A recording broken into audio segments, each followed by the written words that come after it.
সাজানোর কাজ চলছে, অনেকটাই সাজানো হয়ে গেছে।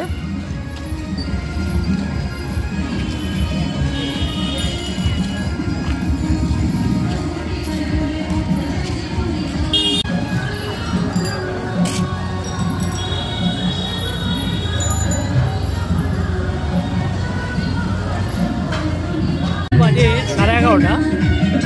তো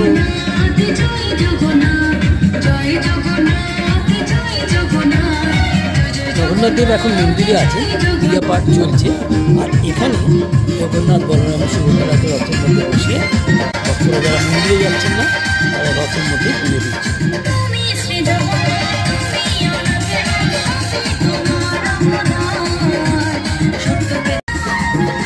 এই হচ্ছে রথের রশি বাঁধা হবে। আর রথের রশি এখন বাঁধার কাজ চলছে। এই দড়ি দিয়েই জগন্নাথের রথ টানা হবে। এখন বাজে 11:30। আস্তে আস্তে লোক সমাগম শুরু হয়ে গেছে।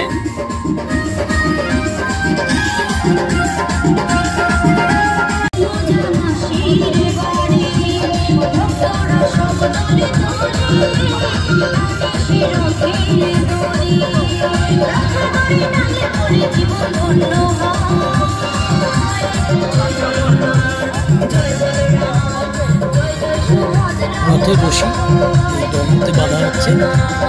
অনেকে যারা রথের রশি ছুলে পুণ্য হয় ভাবেন, তারা রশি স্পর্শ করছেন।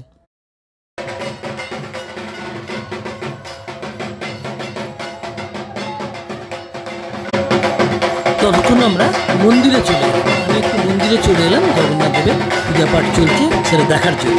এবং তার সঙ্গে ভক্তমণ্ডলী কীর্তন চলছে।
আর একটু পরেই 4টের সময় রথের রশিতে টান পড়বে। অপেক্ষা সেই মুহূর্তের জন্য। আপনারা সঙ্গে থাকুন, দেখতে থাকুন টিকে সিটেক্স।